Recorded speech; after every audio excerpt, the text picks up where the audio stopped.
I've opened up this presentation. So as ever, I can see Noel typing as ever, and Noel is typing to let me know you can hear me loud and clear. Right, if it's too loud, let me know, because after the for those of you sort of logged into the debacle of my previous Q&A with Emily, where I had a few kind of sound issues, I invested in a microphone, which is wonderful if you want to go for a sort of broadcast voice. But if it's too loud or it's not loud enough, let me know, because it's my first time using it, but I'm glad it works.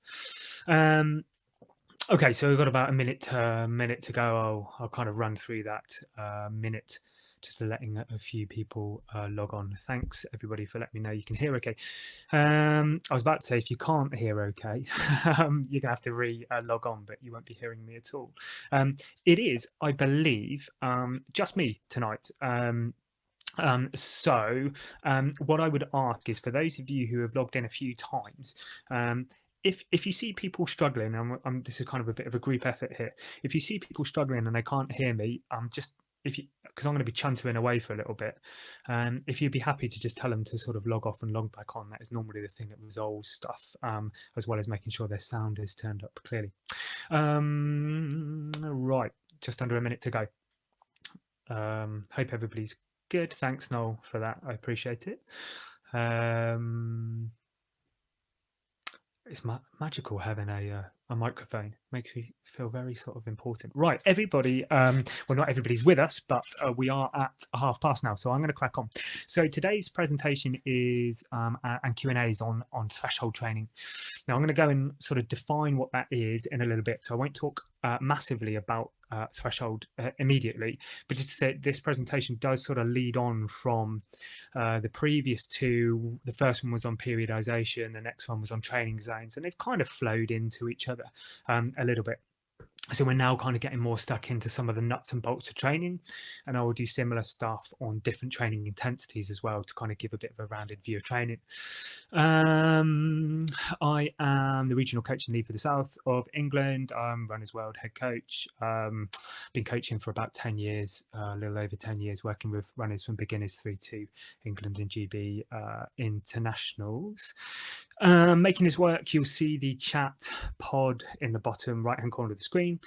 So do chat away in there, leave comments, slag me off, completely fine. But if you want to ask a question, remember to add the question mark at the end, please, because it'll allow me to sort of identify those much more quickly afterwards. Anything on coaching, training, but ideally running related when it comes to the questions. Bear with me a little bit because I am on my own. So if I'm not picking through and not able to pick up everybody's questions, I will leave you with my email address afterwards, so as I can pick them up one-to-one. And a lot of you have emailed me after these, which has been great. As ever, I'm going to say again that I have my own bias here. There are very few things in coaching and very few things even in sports physiology that are straight black and white. I have, I believe I have some particular philosophies around training and particular ideas around training that a lot of people will not necessarily agree with.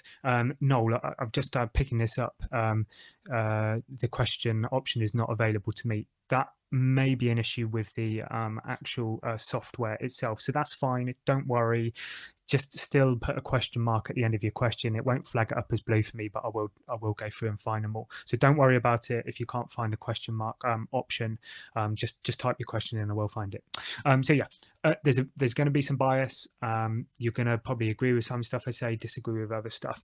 I just want to give a rounded sense of what training is really like, which is often a lot more messy than it's presented sometimes. The video will be available afterwards, and please do keep an eye on future webinars. There's some really good ones coming up. So let's first load of text on this screen, principally just to help those people who aren't necessarily listening in to me. Now, there's loads of jargon that I could run through in a kind of a big glossary. But for the purposes tonight, a lot of that will kind of play out as I start to talk about threshold training. It will start to define itself a little bit.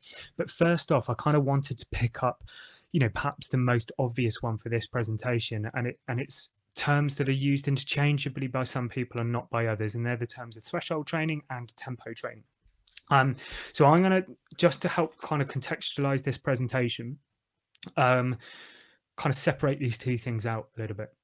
So threshold training implies training that is designed to work around a specific metabolic state or kind of physiological effort, generally around what we call a lactate turn point. I'm going to explain that in a little bit. Don't worry if that doesn't mean anything to you. A lot of people use the term tempo training kind of interchangeably with the term threshold training. Now, this is where things start to get a little bit confusing and a little bit more complicated, because different coaches, different physiologists, different researchers use the word tempo to mean completely different things. And I just want to sort of iron that out so people aren't confused too much. The reality is, and the way that I use the term tempo training is basically, and this is the pure definition of the term, any training at a defined pace. Now that could be marathon pace, it could be 10K pace. Tempo refers to, literally, that's what the word means, a speed, a tempo of something. But colloquially, we use the term, some people, runners, use the term to mean kind of long, steadier efforts, more around a marathon pace, whereas your threshold intensity may be a pace that you could only hold for roughly an hour. Some researchers, some coaches use the term tempo to mean something completely different, an effort a little bit harder than threshold training. So for the purposes of tonight, I am going to dispel the word tempo, because it means different things to different people and is used differently by different people. So we're going to stick with the term threshold, and I'm going to kind of expand on the definition a little bit. But before I expand on the definition and what it actually means, I'm going to hopefully pick up a couple of myths. Now, the first one is lactic acid, and I kind of mentioned this briefly in my last presentation for anybody logged on. But it's a term that's kind of misused. Lactate and lactic acid are two different things. And the word lactate is important because where we're talking about the threshold running in today's presentation, what we're referring to is lactate threshold and lactate turn point. So we're going to drill down into that term lactate and explore what it means. But it is different to lactic acid.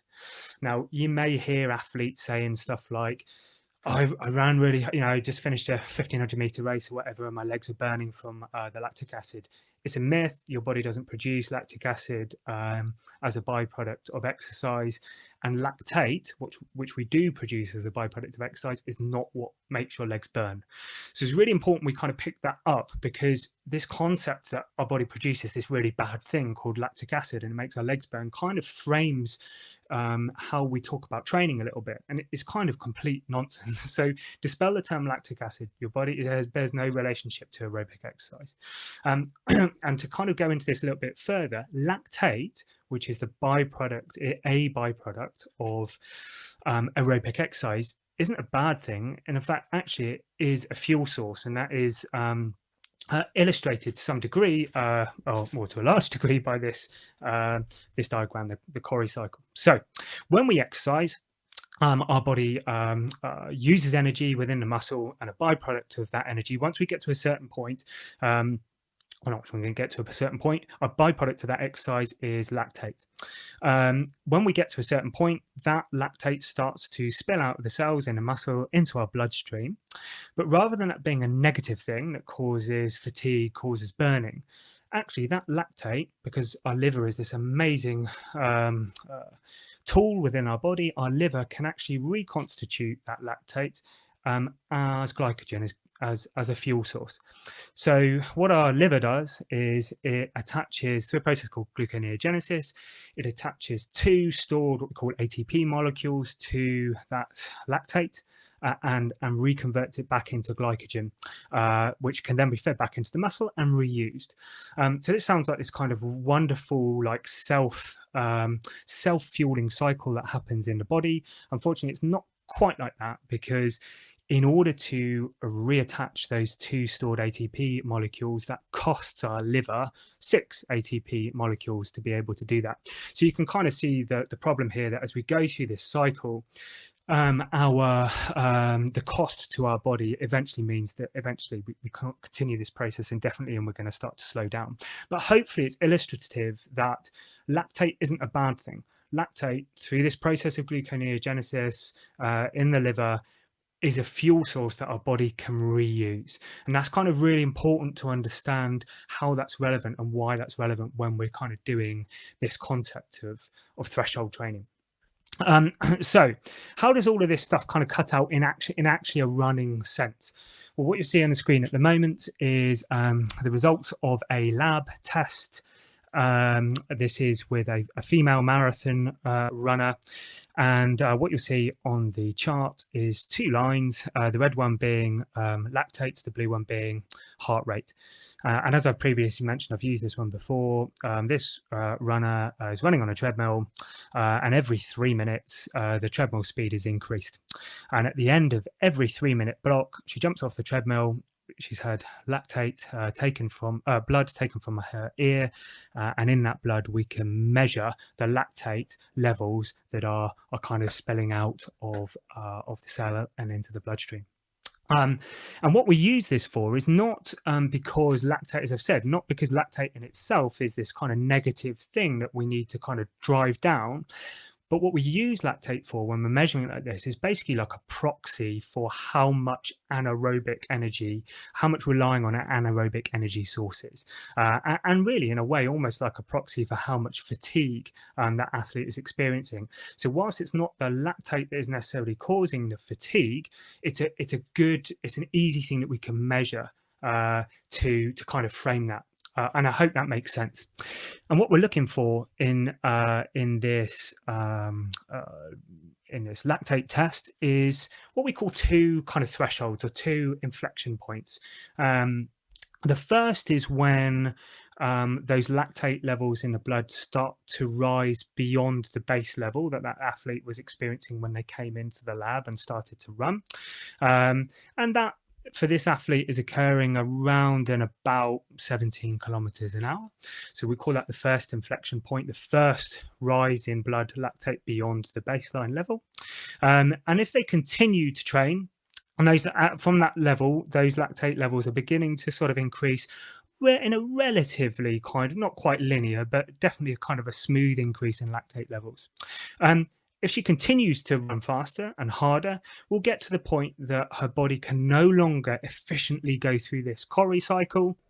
And at that point, those lactate levels start to jump up and increase at a much faster rate. So we're looking for these two different thresholds. And confusingly, or slightly confusingly, the first one is called lactate threshold. The second one is called lactate turn point.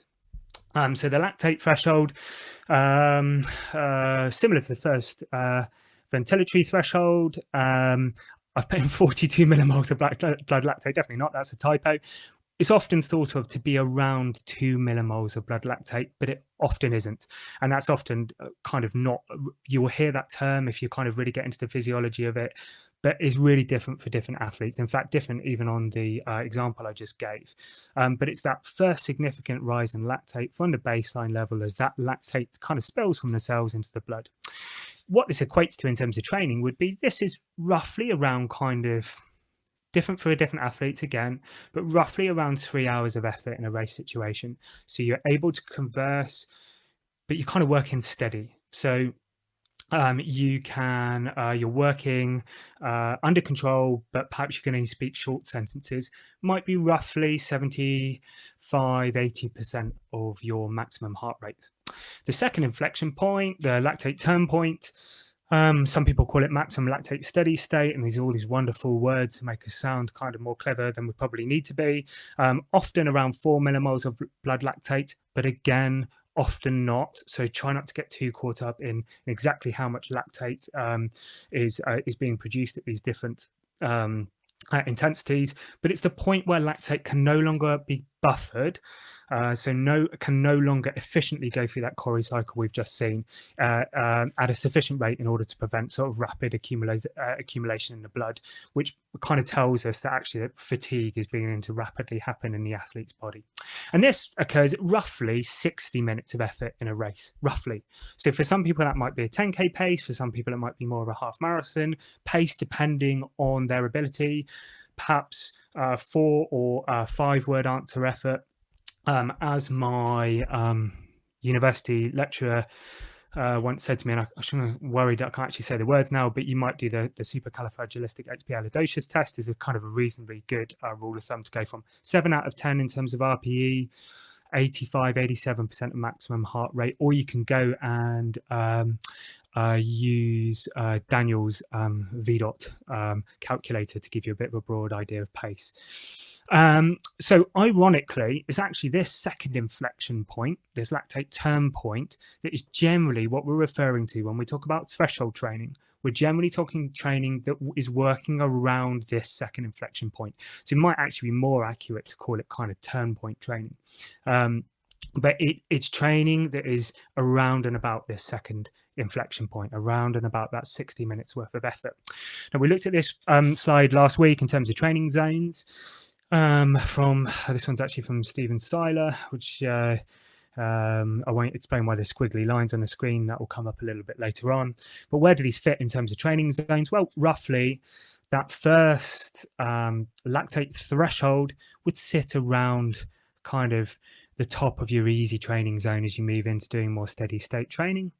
And the second inflection point, the kind of bookending, almost what you might call zone 3, so the top of strong steady training into what we might call zone 4 training.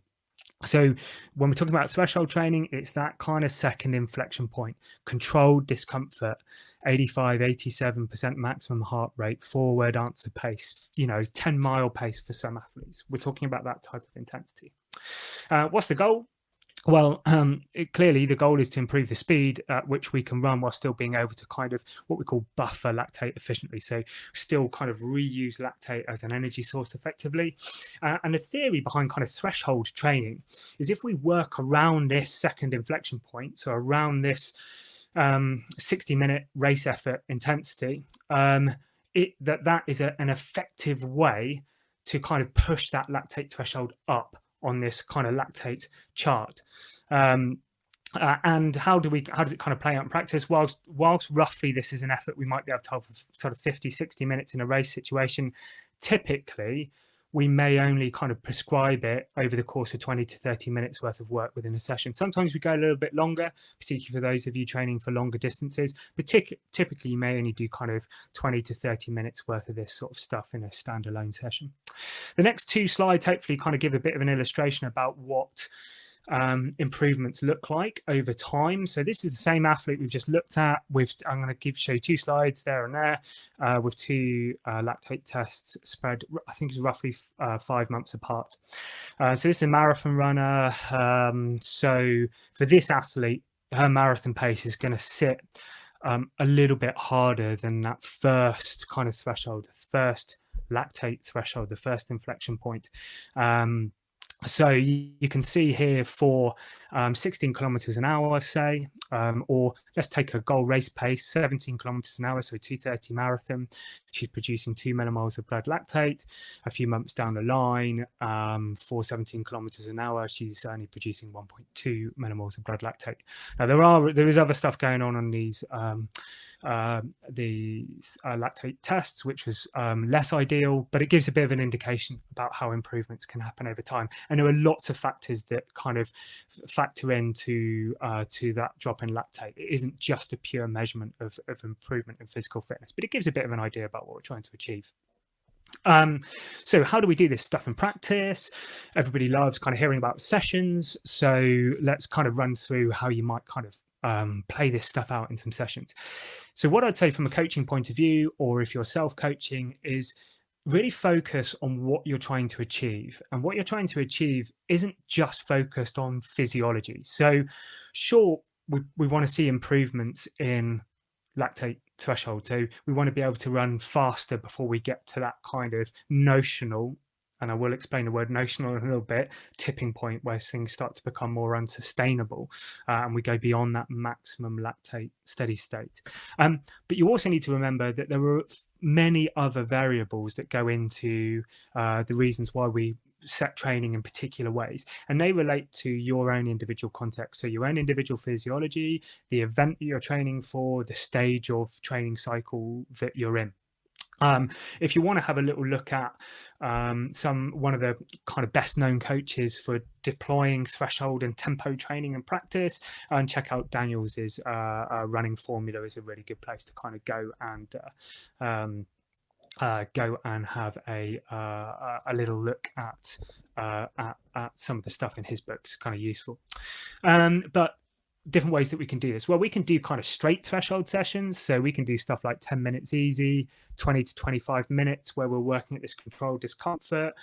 We'll ask an athlete to go and pick a particular pace that we want them to run at. Can you let me know that, guys, can you let me, you can still hear me? Because it's saying my internet connection is unstable at the moment. Can you let me know that you can still hear me? Cool. Good. Thank you very much. Hopefully that will resolve itself. It's kind of this red flashing thing that said unstable, just worrying. Okay, so we can kind of do straight tempos. Or we can do something like 20 minutes at this controlled discomfort, a pace you can hold for an hour, and then go and push the last 5 minutes a little bit quicker. Well, kids, something fancy to an athlete, like I'm doing this to improve your lactate threshold by training around or just below maximum lactate steady state.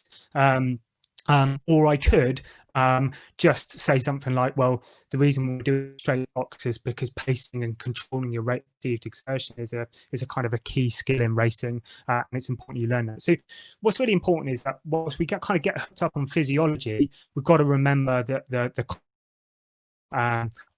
the athletes are in, and that they're focusing on the kind of how it relates to their races as opposed to just physiology. There's more to racing than just physiology. We can do straight threshold with variations in them. So for example, I can take my 25-minute tempo run and I can add in some 30-second pickups to perhaps a 5K pace every 5 to 6 minutes. Again, I could say to an athlete, well, look, I'm doing this because this session will improve your lactate buffering, so how efficiently you move through that Cori cycle. Or perhaps it might be useful to say something like, we're going to do this session because races are very rarely run at a constant pace, and it'd be good for you to manage fatigue from those pace that will occur from those pace variations in a race. So try to kind of frame your sessions in kind of applied language, I guess I'd say.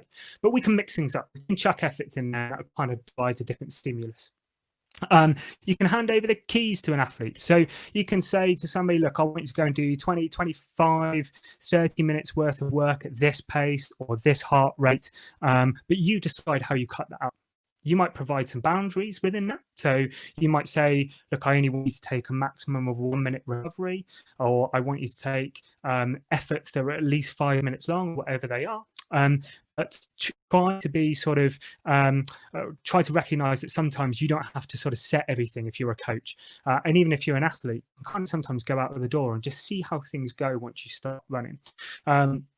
Progression runs are a great way to do this stuff. So a classic example might be 10 to 12 Ks worth of work where you start around that first inflection point, so that lactate threshold, and by the last 2, 3, 4K, you're working around and about that second inflection point, or perhaps even a little bit harder. You can do that through out and back runs as well.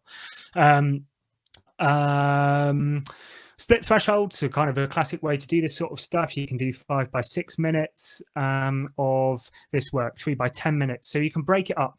Breaking it up allows the athlete to kind of perhaps have a little bit more mental focus on each individual block to stay disciplined. For some athletes, it might allow them to run a little bit quicker, but still at the same heart rate. So there's different ways that we can kind of cut this stuff up. If you're training for longer distances, so like a half marathon, you might kind of extend these blocks out to slightly longer blocks.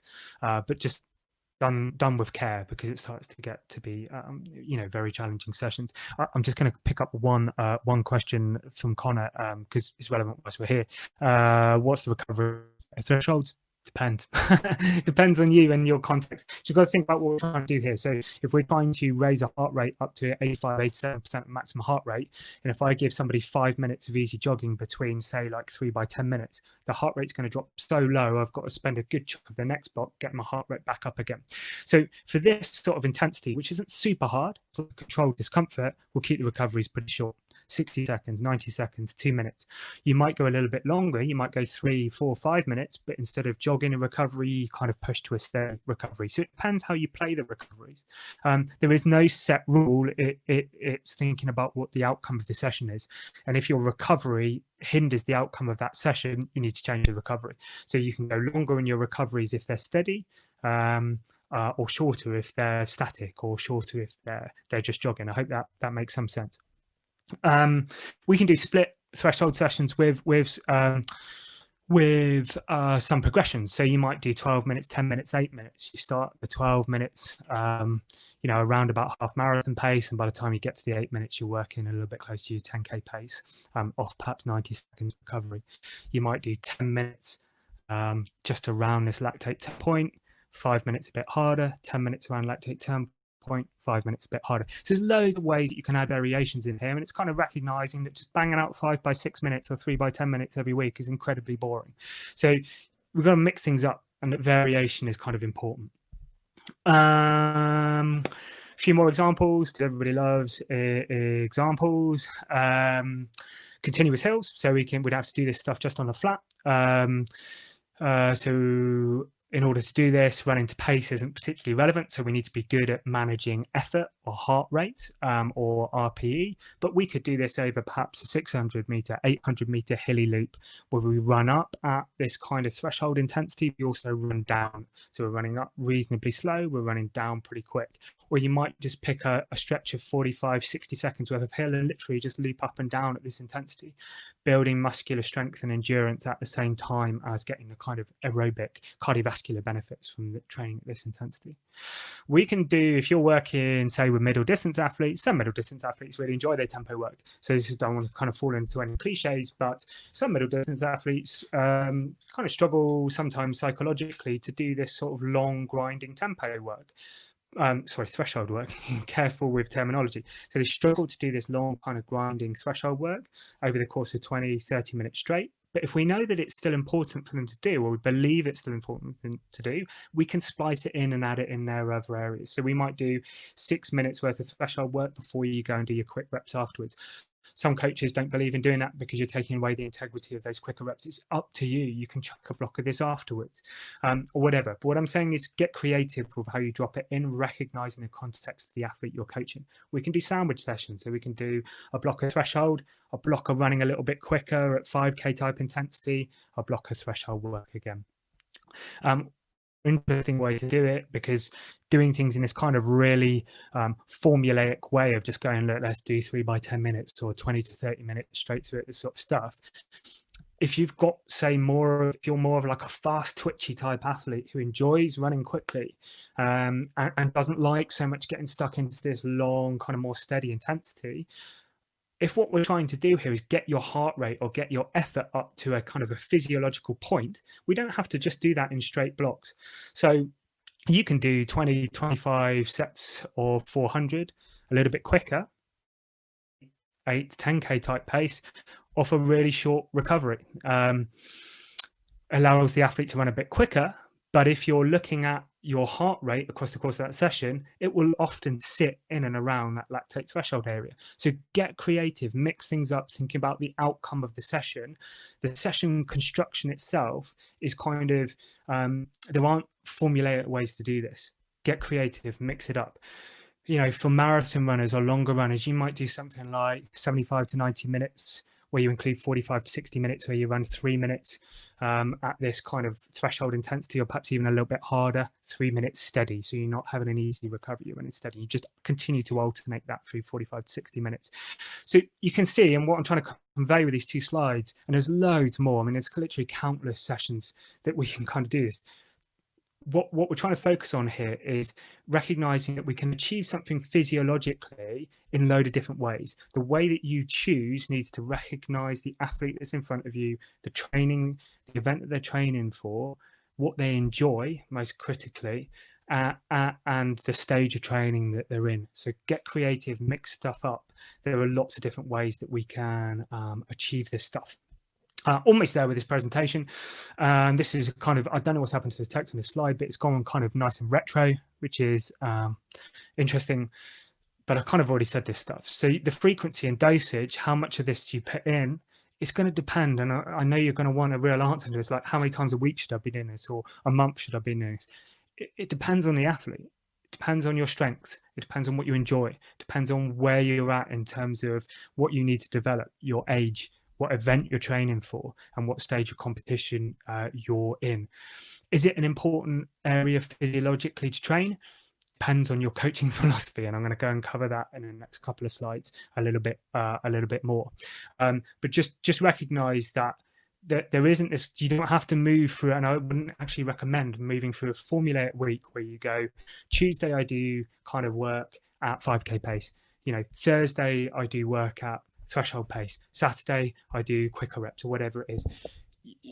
It's not, it doesn't have to be that formulaic, and this sort of stuff can change, and probably does need to change, to recognize you as an individual person. But of course, like, none of it is that simple, and you wouldn't expect me to. And I've tried in each of these presentations I've done to kind of put some challenges in there to like conventional thinking.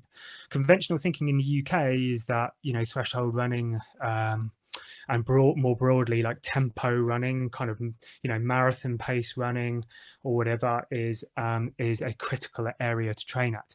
And I just sort of, for some people it is. I certainly use it in the training schedules that I write, but it's more complex than that.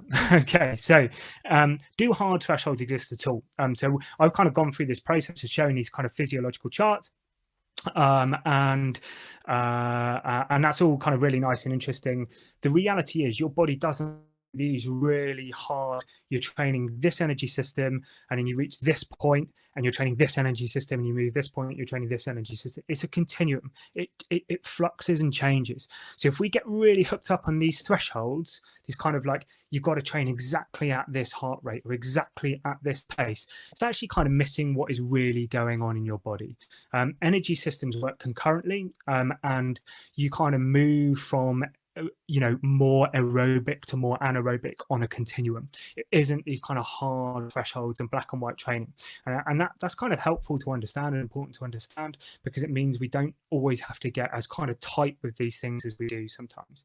But even if these thresholds do exist, I'd strongly recommend going to read, I've got it in the reference list at the end, Andy Kirkland's blog on this, and it's in the reference list at the end, so check that out, because that's a really important one to read on this, to challenge some conventional thinking. Even if they do exist, we don't necessarily have to go and train at that intensity to improve it. So we don't have to go and train right on that lactate turn point in order to improve lactate turn point. So if I'm pretty unfit and I'm new to running, or I'm returning from injury, or as I'm doing at the moment, just trying to kind of rebuild a bit of running after several years worth of injury, I'll improve my lactate turn point by going and doing easy running. Nowhere near lactate kind of turn point intensity, but I'm still going to improve it by going and doing my easy running. I can go and run at what some people call your critical velocity, or kind of, let's say, a pace you could hold for 30 to 40 minutes in a rest, so harder than threshold effort. That's going to improve my threshold as well. So just because you're looking for a particular physiological outcome, improving your lactate turn point, doesn't mean you have to go and some people will say you do. There's plenty of training methods that wouldn't have you training around threshold at all. So just recognize that you don't always have to go and go, I'm trying to train lactate turn point, so I must go and run at my kind of 60-minute race pace. It's not that simple, or frankly, it's not that complex, depending on how you kind of what way you're viewing it. Is it helpful to define sessions solely in metabolic processes? I don't think so. So just defining a session as a threshold session defines the kind of whole outcome of that session is developing something physiological, like metabolic. We're trying to improve lactate turn point. Your training session should be doing a lot more than that, I would hope, because Nobody's going to stop you at mile 20 in a marathon or 8K into a 10K and take blood lactate out of your ear and tell you you're training at the right, or you're racing at the right intensity or not. There's loads more going on that will affect your performance than just what we call energetics. There's social psychology. There's a load of stuff that should also factor into those sessions, and that's hopefully, in terms of giving you that range of different types of ways you can employ this stuff, kind of demonstrating that we should be focused on the demands of racing, not just the physiological side of what we're trying to develop. I'll give you an example. For a marathon runner, sessions might be considered to be a reasonably controlled session in their week. Now, they're going to go and do 20, 25 minutes worth of work that they could hold for an hour in a race. Reasonably controlled session. Psychologically, they may look at that and kind of go, that's actually all right. It's not a particularly hard session. If you're a middle distance runner, you might look at it and go, psychologically, that's a really tough session. And I've had athletes look at exactly the same session on paper. One of them thinks it's an easy session. One of them thinks it's an incredibly hard session. And that psychology needs to be kind of factored in. So we're not just looking at kind of metabolic processes here. Recognize that athletes are going to get it wrong a lot as well. So a lot of athletes are going to run this stuff too hard. So if you want them to go and run at kind of, a controlled discomfort or a pace that they can hold for an hour, and you've set somebody a training schedule, or you set yourself a training schedule where you've gone, I'm going to do a hard session Tuesday, I'm going to do a hard session Thursday, well, I'm going to do a threshold session Thursday, and maybe I'll do a little bit more threshold on a Saturday, or perhaps some quicker running. And then you go and run your Thursday threshold session actually too hard, what people do. So it's become a really hard training week. The training load of that week is then incredibly intense. So if you're a coach, or if you're kind of self-coaching, you kind of need to be really on the ball of monitoring. If you're going to do threshold work, it needs to be kind of, you need to be getting your intensity right for the volumes you're setting yourself. Otherwise, we're just bumping up the intensity of a training week beyond the point that you may be able to recover from it. So, are you, or is your coach really on the ball and monitoring your kind of threshold sessions? Because if you're not, they can be the thing that can cause a lot of additional fatigue when they're not really planned to do that. And then a real big one here, and a real challenge, I'm aware I don't want to leave enough time for questions here, is actually threshold and sub-threshold training, for example, marathon pace training, something we should be doing in sport? And this is, I'm not going to give you an answer to that, because my answer is it depends on the individual athlete. But it's really important to recognize that this stuff is not black and white. This is definitely the right way to do things. And I've kind of rather, just to help illustrate a point, I've oversimplified this a little bit, putting those two training models as kind of opposing. But you will have training models that include a lot of threshold training, a lot of marathon pace work if you're training for a marathon, a lot of steady state running. Compare and contrast that, say, for example, Daniel's type approach to training with more of a polarized training model. Go and run your easy running a little bit more easy, but your hard running is kind of harder than threshold, harder than lactate turn point intensity. Because if you're not careful, your threshold training can become sitting in that kind of grey area. If I go back up to it, it's not grey area, it's yellow area on this one, but murky area where we know that there's quite a big recovery cost to the training, but for relatively little metabolic benefit. Slide will hopefully get you thinking a little bit. Stephen Seiler is one of the world's leading exercise physiologists. His research is particularly important to read because it's not done, some of his key research isn't done in a lab, it's done by looking at the training of the best athletes in the world. And his kind of the research he's best known for, which is kind of informed polarized training, has kind of shown that the best athletes in the world don't do a lot of threshold training. And I kind of pulled this quote from Science of Ultra podcast, and I think it's a really good one to get you thinking. If you want to overtrain an athlete or cause stagnation in the athlete, just prescribed a lot of threshold training. So that's kind of, I'm not going to tell you what's right and wrong, but I have seen this in practice. A lot of threshold training put in an athlete's training plan, they progress really quickly, and after 2 or 3 years they start to stagnate, plateau, and go backwards. What I'd really encourage you to think about is the dosage of this stuff and why you're using it. Where does it relate to the event that that athlete's training for and their specific kind of context and physiology? And just to kind of show you the differences between these two models, and like oversimplified a little bit, but there's your kind of more like lactate threshold approach, and it's not quite like this, but there's this kind of lactate threshold approach where you do more in that steady state intensity and more around threshold, and your kind of polarized training approach where you do more in the easy, more in the hard, and less in that kind of thresholdy tempo-y type area. So what's right for you, you need to go and look at it, but please recognize that this stuff is not black and white. It depends on the individual athlete's context. So how do I use it? Well, as I said, individualization is key, but I genuinely believe there isn't a magical or golden training zone to work in.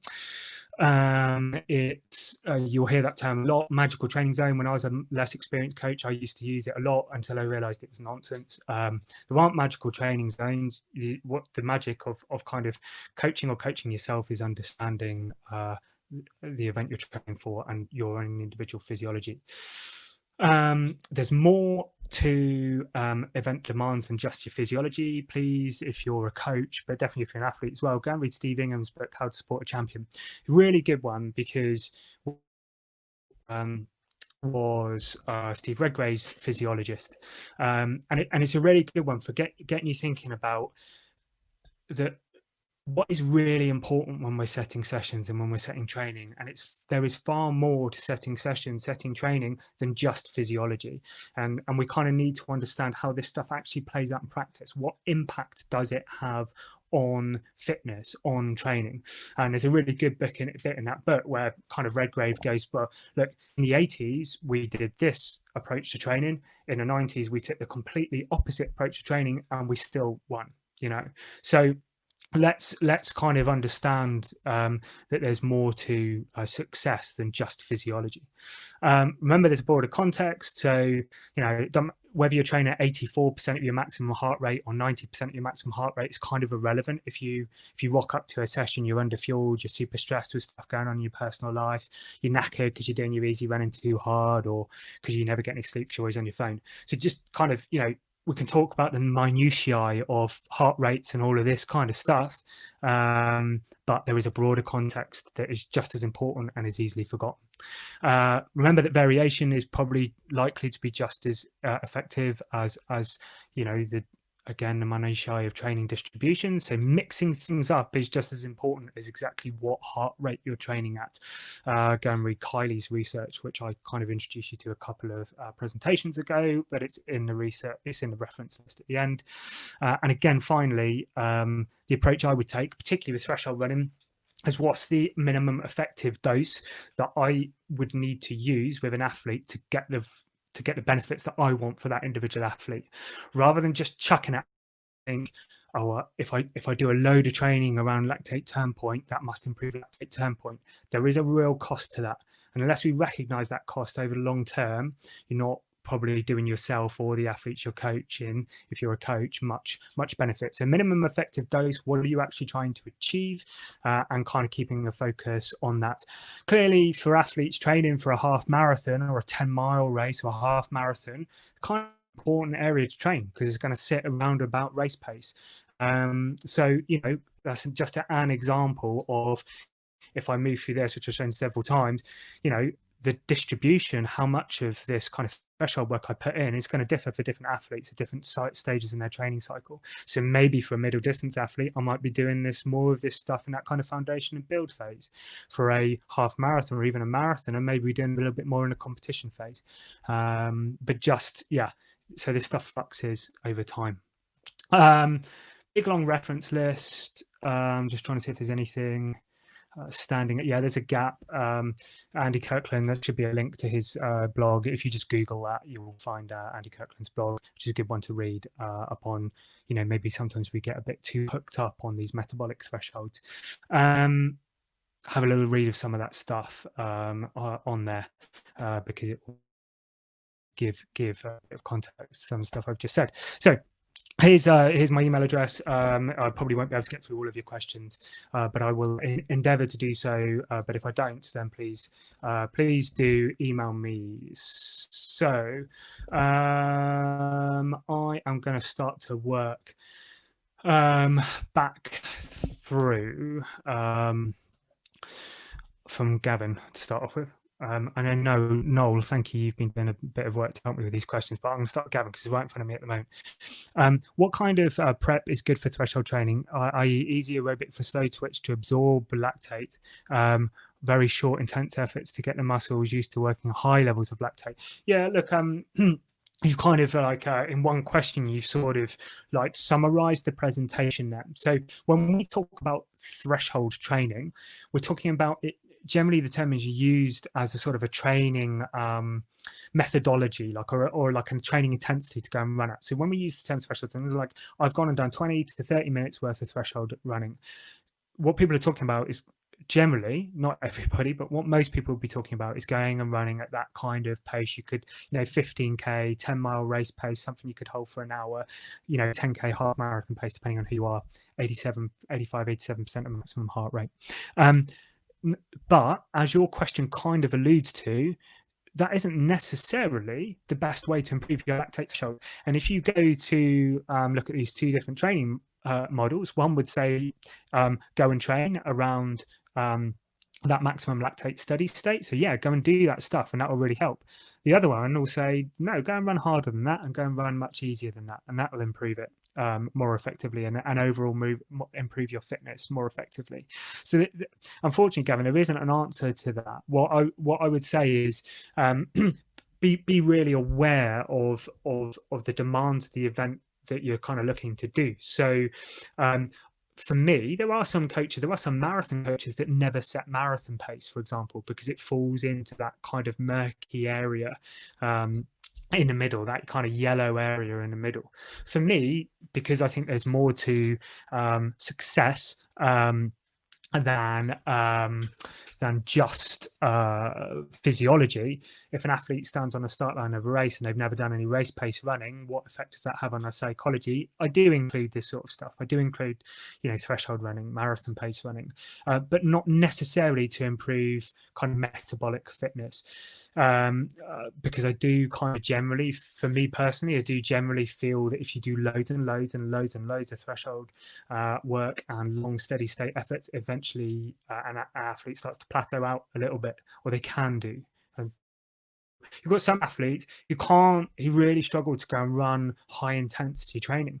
Kind of their physiology is just not set up to do that, and they're more slow twitch type athletes, and they respond better to doing threshold running, longer kind of steady state runs. That's great. So kind of knowing the individual physiology and what makes that individual athlete tick. I've certainly had a couple of good marathon runners who wouldn't respond well to doing this polarized training model because they just can't run hard enough in their hard sessions to get the benefit out of it. So in which case we'll go and do more tempo running and we'll see what sticks. What's limiting factor in a Cori cycle? Is it the amount ATP available, or that the liver gets preferential supply and starves cells, or both, or something else? You'll have to go and ask a physiologist that. When I went through the Cori cycle, Richard said I'll try and pull it back up. When we use glucose in a muscle in order to produce energy, we kind of extract these two molecules of ATP. When we go back into the liver and go through this gluconeogenesis process in order to kind of reattach those two molecules of ATP, is going to cost the liver 6 molecules of ATP. So kind of available ATP, as well as just general kind of available kind of glycogen, both in your muscles and in your liver, is as we know, a kind of a key limiter in terms of exercise performance, because eventually we start to run out of glycogen. And therefore we just can't produce energy quickly enough to run at the intensity that we want to run. Working back through, do you have a recommended cap on the length or duration of a continuous threshold session for an experienced good level club runner? Yeah, so you know, I think generally, um, in terms of an overall volume of work at this type of intensity, I'd say, you know, up to 30 minutes is a good area to go. You can go up to 40 minutes for sure, particularly if you're training for longer events, but it does become a pretty, and the recovery really needs to be respected. So, you know, I'd say 20 to 30 minutes worth of work broken up is a good place to go. Um, but of course, and this is what I'm saying, these things are shades of grey. If you're a marathon runner and you're doing, particularly if you're a quicker marathon runner and you're working, you know, 2 hours 15, 20, up to 2:30 and beyond, actually your marathon pace is a reasonably high intensity pace, but you're still going to want to go and do reasonable chunks of work, and that starts to blend a little bit with your threshold running. And in that instance, you're going to be more than likely, if you do run marathon pace, going to be running quite long blocks of it that go beyond just sort of 20 to 30 minutes in an overall session. But recognize that does have a big recovery cost to it. Running at around lactate turn point, 20 to 30 minutes is a pretty good rule of thumb to go from. Sometimes you extend beyond that, perhaps in the competition phase for a half marathon runner, but I wouldn't go too much beyond that. Kyle Ingebrigtsen's do a lot of threshold training every week. It can work for some, absolutely. I can countless athletes we can use as examples of examples where this stuff does work. But I would definitely recommend you to go and read Sila's research as well to show the examples of where actually it's not used significantly in training for some of the best in the world as well. Just to kind of counterpoint, is another example of where you kind of need to know yourself and what works for you or those that you coach. I'm just trying to challenge the thinking to say this stuff isn't always just black and white. Part of the challenge for us runners from Connor, the challenge for us runners is not going to the well and keeping the threshold at the right side of the red line. It's better to run at 6 or 7 out of 10 effort than 8. Would you advise in a current COVID-19 climate to keep one lactate threshold in a plan each week for 10 days? You're definitely right on our ability to pace and control intensity. That doesn't just relate to threshold running, that relates to easy running as well. You know, a lot of runners, particularly good club runners in the UK, really struggle to put their ego in a box when it comes to more controlled sessions. And you know, I've got Scott Foble's book on behind me. You know, the guy's running you know, fantastic marathon times, doing his easy running 7:30 a mile, and yet you know some guys running significantly so and that can't contain themselves to run outside 7 minutes a mile. So we struggle in a lot of areas in our running to control our egos and put our ego in the box and to know when to deliver the performance that we want, and that certainly relates to threshold running. If you're going to do it, a bit of control in there is important. The reason being is not necessarily because you fundamentally limit the benefit of the session if you run too hard. Is that more than likely, if you've done that, you've got another hard one coming up in a day or 2 or 3's time, and maybe you had planned it to be more of a controlled session. You've just got to bang out 20 to 30 minutes of really hard running, and then you're going to do another one of those in a couple of days' time, and we start to really stretch our body's ability to recover. Whether I would recommend it every 7 to 10 days. I'm coaching some athletes that are doing it every 7 to 10 days, some who aren't. I've got some athletes that do it in that kind of standard, are doing it currently in that standard kind of way of more like those 3 by 10 minute, 5 by 6 minute type sessions. Some who achieve the same thing at the moment by doing much more like fartlek sessions. So, you know, minute on, minute off, but keeping it off to a kind of a steady pace, not an easy pace, and the heart rate ends up being reasonably similar than if they'd done like a 3 by 10 minute or a 5 by 6 minute session or whatever. So it kind of depends, and it also depends on where you're at in your training cycle. So if you're training for a marathon and it's, you know, it's been postponed and you don't know when it's going to go ahead, do we need to be doing this every 7 to 10 days? Depends. Depends on what. I know this is a really difficult thing for. I can't give you an answer on that. Is the honest answer, because it really depends on the individual athlete. I can tell you there are certainly some athletes I'm coaching at the moment that I don't want doing lots of threshold running, because I think that they have been their ability has been topped out by doing too much of this stuff in the past, and they're not getting a physiological adaptation from it anymore. So they're just not doing any of it. So it really depends on the individual athlete. Ross, with split thresholds, I've tried running them at my measured lactate threshold, but I find after a few 6-minute reps, my heart rate and lactate starts to drift above the lactate threshold. Is this okay? Any advice? Yeah, so you can go to a lab like the examples I just gave, and we can kind of get these really tight training zones, but we still get during the course of a session what we might call kind of heart rate drift. And if I were to say, look, I don't know what event you're training for, what pace you are, Ross, but let's just say you go out the door and you run 7-minute mile, and you just keep holding that 7-minute mile, you continue to run in it, hour and a half, whatever it is. As we start to measure it, for most people, even holding the same pace, your heart rate starts to drift towards the back end of that session. And that's just an indication of you've still got a ways to go in terms of your aerobic development. It's not a problem. It's quite normal. How would I approach that? I would be aware that perceived effort sometimes is just as important as pace and heart rate. Heart rate, as I've said in the past, is quite sort of laggy. So it can take you 2, 3, 4 minutes in a rep to get up to the right heart rate. And before you know it, you realize you've actually been running too hard and your heart rate goes beyond the heart rate you intended to start off with. So heart rate can sometimes be not a great way to pace, particularly if you're breaking your threshold sessions up into blocks. For me, perceived effort is a really good way to do it. So I do work off kind of talk tests and stuff like that. I wouldn't be massively stressed if you're kind of going a little bit harder. Like if you kind of look, I want to be training at 80 to 85%, my heart rate's drifting like 88, 90%. Is it a big deal?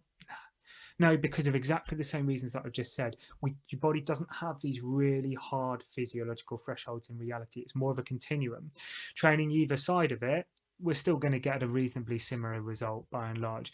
As you get fitter, as you get stronger, as you get more experience with it, you'll probably find that you can control those sessions a little bit more as your kind of aerobic system develops, and you can kind of control that maximum, what we call your maximum lactate steady state. So perceived effort, and maybe just as Connor kind of alluded to, just dialing back off the pace a little bit, and starting just a touch slower, so as you make sure you're not just burying yourself in a session that's supposed to be controlled. Connor, I've answered your one on